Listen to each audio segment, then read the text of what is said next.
Ladies and gentlemen, let me tell you something straight from the heart. This right here could be the day your life changes. I mean it. But let me ask you first, how many more mornings are you going to wake up and go through the motions like your life ain't got purpose? See, too many people are living on autopilot. Wake up, go to work, come home, scroll on your phone, go to bed, and then wonder why life feels so empty. Listen to me. You were not born for ordinary. You were not made to just exist. You were created to shine. Your mindset is the steering wheel of your life. Change it and you change direction. Everything in your life begins and ends with the way you think. The thoughts you allow to take root in your mind shape your choices, your responses, your attitude, and ultimately your destiny. Most people don't realize just how powerful their mindset is. They believe that outside circumstances, luck, or other people hold the key to success or happiness. But that's not the truth. The truth is, your life will always move in the direction of your dominant thoughts. If you constantly think you're not good enough, then you'll make decisions that reflect that belief. You'll hesitate when opportunities come. You'll settle for less than what you deserve. On the other hand, when you start to believe that you have value, that you are made for something greater, that you can overcome what's behind you, then your life will begin to reflect those beliefs. It's not magic, it's mindset. The way you think shapes the way you live. Your thoughts control how you interpret the world. Two people can face the exact same problem, but respond completely differently. One sees defeat, the other sees growth. One sees a closed door, the other sees a chance to build a new one. The difference isn't in the situation, it's in the mindset. That's why you can't ignore the importance of mental discipline. What you think about day in and day out will eventually become your reality. The things you dwell on are like seeds you plant in the garden of your life. Negative thoughts plant weeds. Positive thoughts plant fruit. You can't expect peace if all you do is focus on problems. You can't expect joy if all you think about is what's missing. You can't expect to feel confident if you constantly tell yourself you are not enough. Change your thoughts and you change everything. Now, that doesn't mean changing your mindset is easy. It takes intention. You have to watch what you're feeding your mind. Just like you protect your body from poison, you have to protect your mind from toxic influences. People who constantly complain, media that only promotes fear, voices that tell you you'll never be more than what you are right now. You have to start replacing those voices with truth. You have to speak life into yourself when nobody else does. You have to remind yourself daily that you were made for more, that your past does not define you, and that your future is not limited by your current situation. That kind of self-talk isn't arrogance, it's survival, it's strength, it's strategy. The beauty of the mind is that it's trainable. You weren't born with a fixed mindset. You developed it through experiences, repetition, and what you allowed in. And that means you can change it. You can decide that from this day forward, you will think differently. You can build a habit of gratitude. You can teach yourself to focus on progress instead of perfection. You can choose to look for opportunities instead of obstacles. It takes time. It takes effort, but it's possible. And when your mindset begins to shift, you'll see changes in how you act, how you talk, how you carry yourself, how you respond to challenges. You'll start moving in a new direction, not because life suddenly got easier, but because you did. You got wiser. You got stronger. You took back control of your steering wheel and you started driving toward a better future instead of coasting in circles. Success doesn't ask for permission. It demands discipline and consistency. Too many people are sitting around waiting for someone to give them the green light, waiting for a perfect time, waiting for a sign that now is the moment to start chasing what they truly want. But success doesn't work like that. It doesn't come knocking politely on your door, asking if you're ready. It doesn't pause to wait for your doubts to quiet down or your circumstances to become comfortable. It shows up for the ones who are already moving, already putting in the work, already choosing to be consistent even when motivation runs out. Discipline is the muscle that pushes you through when excitement fades. It's the voice in your head that says, do it anyway, even when you don't feel like it. And it's the number one ingredient most people lack when they say they want success, but refuse to change their habits. People often talk about talent like it's everything, but talent without discipline is wasted potential. You can be the smartest, most gifted person in the room, but if you're not willing to put in the work consistently, day after day, that talent won't carry you very far. Discipline is what separates the dreamers from the doers. It's not flashy. It's not exciting. Sometimes it's boring, repetitive, and quiet, but that's where the real work happens. In the silence, in the moments when no one's watching, in the hours when you show up again and again, even when you feel invisible. Discipline builds the foundation that success can stand on. Consistency is where the real power lies. Anyone can work hard for a day, maybe even a week. But success doesn't come from what you do occasionally. It comes from what you do consistently. It's waking up early every morning to put in the work. It's turning off distractions when everyone else is wasting time.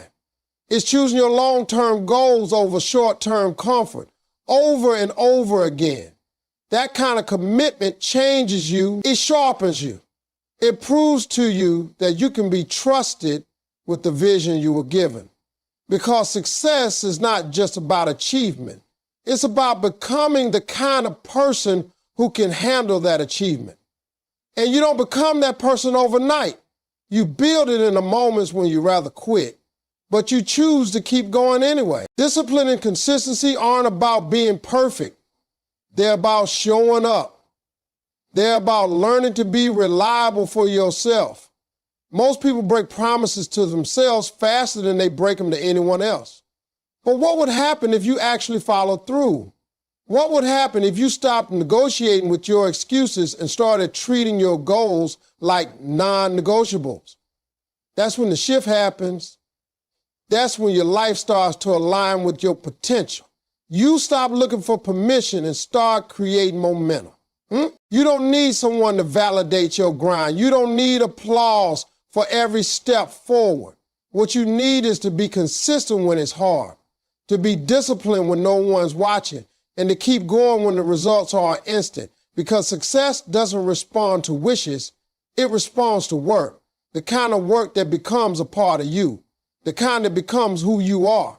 You become the person who shows up no matter what, who does what needs to be done without waiting for inspiration. And when you live like that, day after day, discipline and consistency become your superpowers. They turn ordinary people into legends. They take average beginnings and build extraordinary outcomes. They carry you when motivation leaves and remind you that you're not doing this for quick rewards. You're doing it to change your life. Your imagination is God's preview of what He has prepared for you. Believe it. Most people don't understand the true power of imagination. They think it's just daydreaming or wishful thinking, but it's far more than that.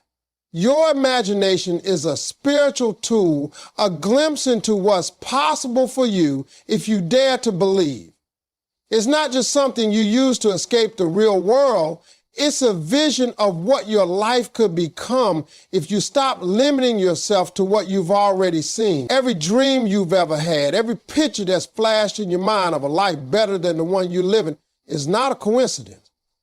It's a signal. It's God showing you a future that's available to you if you're willing to move toward it. Too often, we ignore those visions. We push them aside because they seem too big, too unrealistic, too far from where we are right now.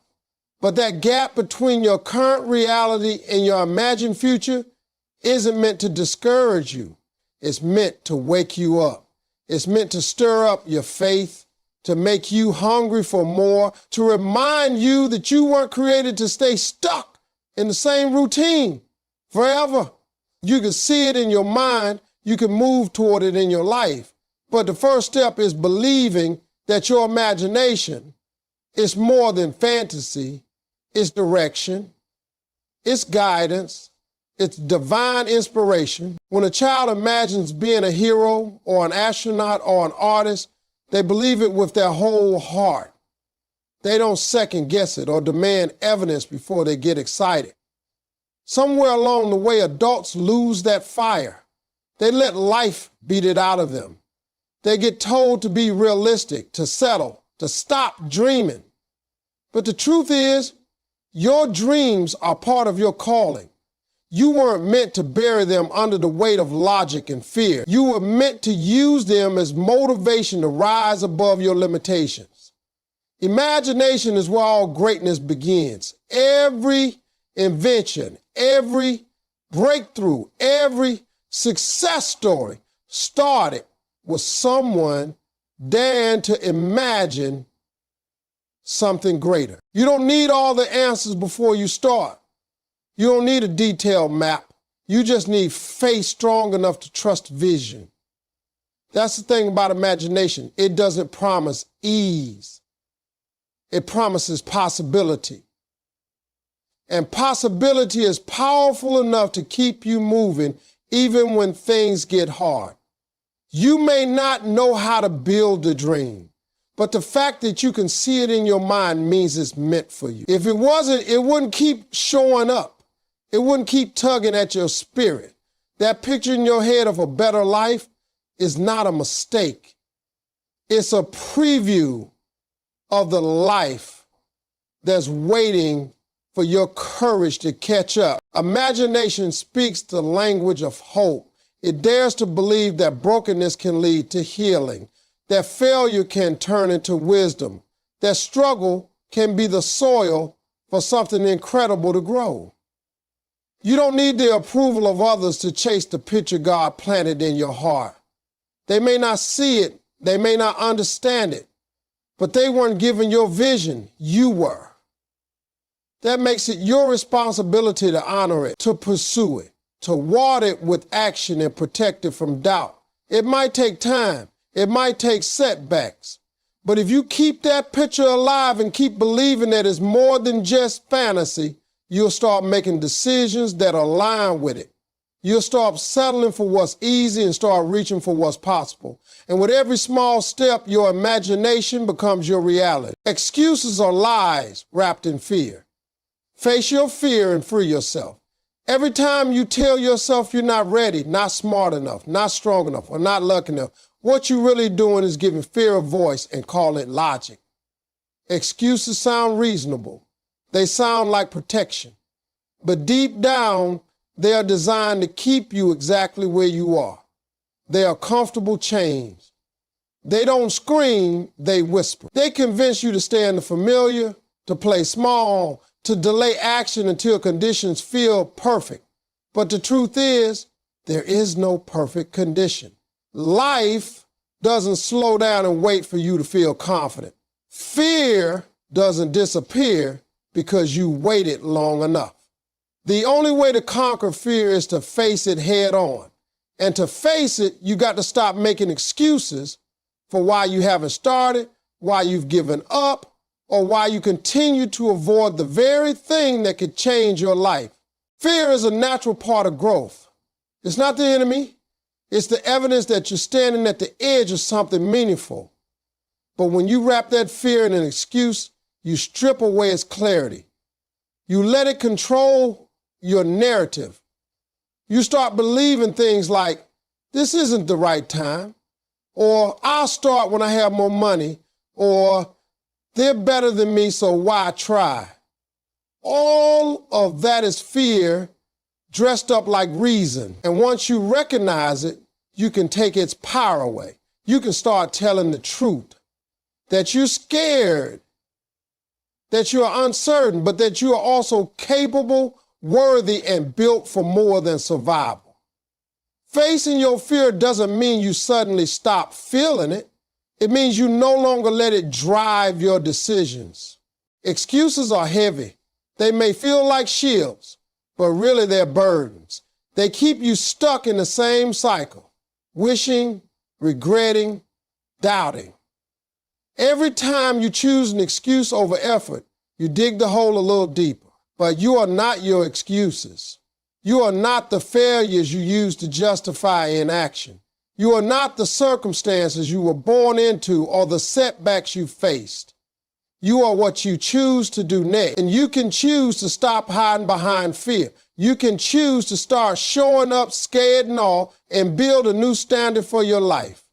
Nobody else is coming to break those chains for you. You've got to do it yourself. When you stop making excuses, what you're really doing is reclaiming your power. You're saying, I might fall, but I'm willing to rise. You're saying, I might not know everything, but I'm ready to learn. That's courage. And courage isn't loud, it's steady. It's the quiet decision to keep going when nobody's watching. It's waking up one day and saying, no more waiting, no more hiding. I'm doing this. And when you do that, you start to build a new relationship with fear. Instead of running from it, you begin to use it. You turn it into fuel. You realize that fear doesn't mean stop. It means this matters. It means you're on the edge of a breakthrough. Most people let fear shape their identity. They shrink, they doubt, they run. But you are not most people. You were born with a spirit meant to rise, to fight, to overcome. The first step is being honest with yourself. Are you really unable, or are you just afraid? Are you really too busy, or are you just avoiding discomfort? Are you really not ready, or are you just protecting your ego from failure? Ask yourself the hard questions. And when you find fear behind the excuses, face it. Stare it down. Step toward it instead of away from it. Because on the other side of that fear is the version of you've been trying to become. Gratitude turns what you have into more than enough. It's one of the most powerful shifts you can make in your life. Not because it changes your circumstances, but because it changes your perspective. The moment you choose gratitude, you begin to see everything differently. You stop focusing on what's missing and start recognizing what's already present. And in that shift, your life begins to transform. You realize that so much of what you've been chasing is actually rooted in dissatisfaction. But when you stop and truly appreciate what you have, your soul becomes rich even if your pockets aren't. Gratitude quiets the noise of comparison, silences the voice of entitlement, and gives you peace in the middle of chaos. People spend so much of their energy focusing on what they don't have, what hasn't gone right, what they haven't achieved yet. That mindset breeds anxiety, frustration, and bitterness. It creates a loop where nothing ever feels like enough. You get one thing and immediately chase the next. There's no pause to appreciate, no time to say thank you, no moment to be still and grateful. But gratitude interrupts that cycle. It teaches you to celebrate progress, to acknowledge small wins, to recognize the beauty in the process rather than just the prize. It grounds you. It reminds you that while you may not be where you want to be, you're also not where you used to be. Gratitude doesn't mean pretending everything is perfect. It means choosing to see the good even in the imperfect. It's a discipline, not an emotion. Some days gratitude feels natural. Other days you have to fight for it. But when you do, it changes your energy. It opens your heart.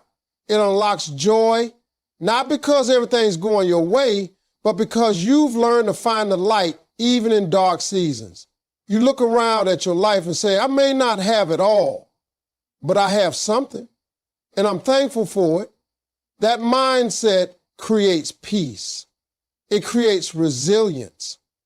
It allows you to keep going not out of desperation, but from a place of quiet strength. One of the most overlooked truths is that the more grateful you are, the more you attract reasons to be grateful.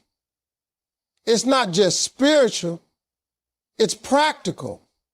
When you approach life with a grateful heart, you treat people better, you show up with more positive energy, you focus on solutions instead of problems. People are drawn to that kind of spirit. Opportunities come, relationships grow, doors open, not because everything suddenly becomes easy, but because gratitude makes you more aware of the opportunities that have been around you the whole time. Gratitude is also a healer.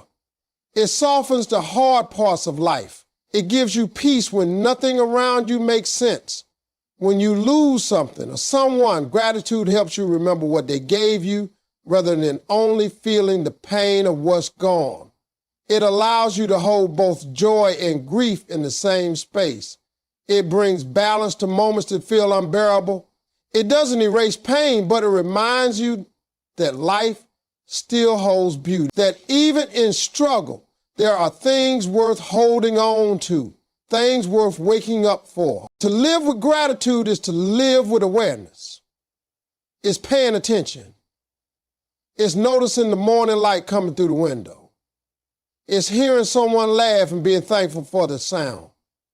It's walking into your home and remembering a time when you were praying for a roof over your head. Gratitude creates perspective, and perspective gives life meaning. When you start to live this way, you begin to need less and enjoy more. You stop chasing happiness and start experiencing it in real time.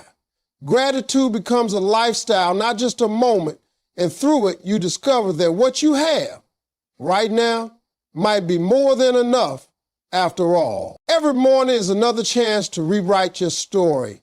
Don't waste it. When you wake up and take that first breath of the day, you are being handed an opportunity. No matter how broken your past is, no matter how many mistakes you've made, no matter how far behind you feel, a new day is a clean page.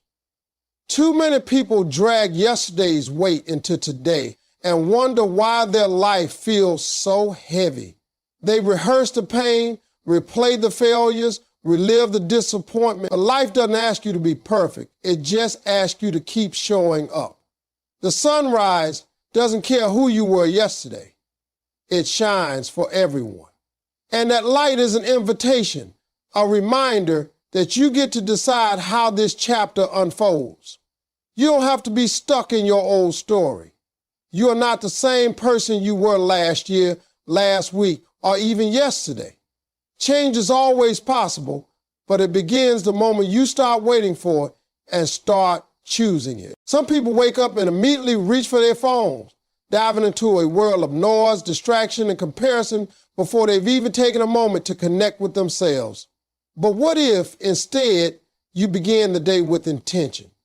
What if you reminded yourself every morning that you are the author of your own life, that you are not trapped by your circumstances, but empowered by your choices? That power doesn't come from outside, it begins in your mindset. But each morning you rise with breath in your lungs, you have the ability to shift direction. You're not too late, you're not too broken, you're not too old. The moment you accept that, everything starts to open up, your vision gets clearer, your energy becomes focused, and the day becomes a gift, not a burden. There's something sacred about mornings. It's the space where possibility lives. It's where dreams are either pursued or postponed. And it's in those early moments that you set the tone for your entire day. If you begin in anxiety, chances are the whole day feels rushed.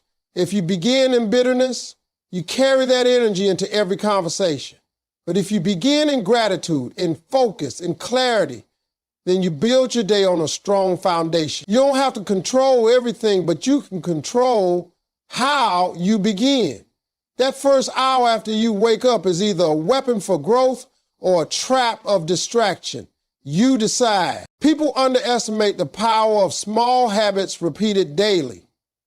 It's not just what you do once in a while that changes your life. It's what you do every single day. Morning after morning, you're shaping yourself, you're reinforcing beliefs, building momentum, strengthening your spirit. Even on the hard days, when motivation is low and doubt is high, if you can still wake up and choose to try, to believe, to show up, then you're growing. You're rewriting the story that says you always quit, that you never follow through, that you're not enough, one morning at a time. You are creating a new pattern, a new rhythm, a new version of you. It doesn't have to be dramatic. You don't need to overhaul your entire life overnight. All it takes is one decision each morning to rise with purpose instead of passivity, to act instead of react, to believe that today could be the day something shifts. And even if the change is invisible at first, trust that something powerful is happening beneath the surface. Your story is being rewritten by your persistence, your courage, your daily choice to keep going even when it's easier to give up. Each morning is your reminder that you are not defined by what you've been through, but by what you choose to do now. It is your proof that growth is always available and that a new chapter is waiting every time the sun comes up.